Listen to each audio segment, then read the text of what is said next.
In the dimly lit corners of his room, Jeffy's sleep was anything but peaceful. Each night, the same haunting vision replayed in his mind like a broken record, a constant reminder of a tragedy he could never undo. It was always the same scene, the bright, sunny day that turned into his worst nightmare. The day he lost Feebee, his sister. Jeffy had thought it was a harmless fun, a little push to get Feebee started on her bike, believing she knew how to ride, but the joyous laughter that should have filled the air was replaced by a horrifying screech of tires and a silence that echoed louder than any sound he had ever heard. Feebee, with her innocent smile and bright eyes, was run over by a car, her life snuffed out in an instant because of what Jeffy had done. As if the nightmares weren't punishment enough, Feebee began appearing in the corners of his room night after night. She was different though. Her eyes were pitch black, void of any life they once held, staring at Jeffy with an anger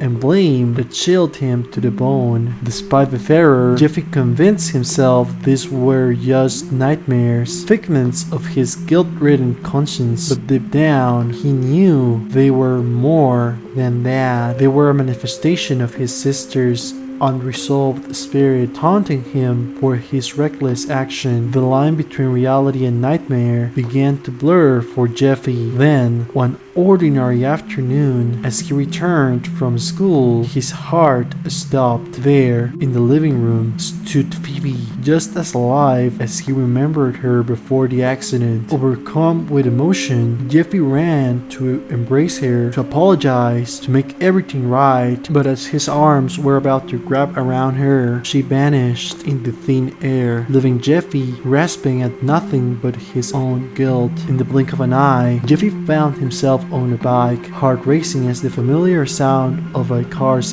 engine roared behind him. He lifted his face, only to see a car speeding towards him, its driver unaware of the impending collision. In that moment, Jeffy realized the true horror of his situation. He was about to face the same fate as Feebee. Was this the universe's cruel way of punishing him, or was it Feebee's spirit seeking vengeance for her untimely death? As the car inched closer, time seemed too slow, and Jeffy was engulfed by an overwhelming sense of regret and sorrow. He wished for nothing more than to turn back time, to undo his mistake, to protect Feebee. But as the headlights bore down on him, he knew it was too late for regrets. Jeffy closed his eyes, bracing for the impact, wondering if this was the end, or if he would wake up from this nightmare too. But the crash never came. Instead, Jeffy found himself back in his room, gasping for air, drenched in sweat. It was just another nightmare,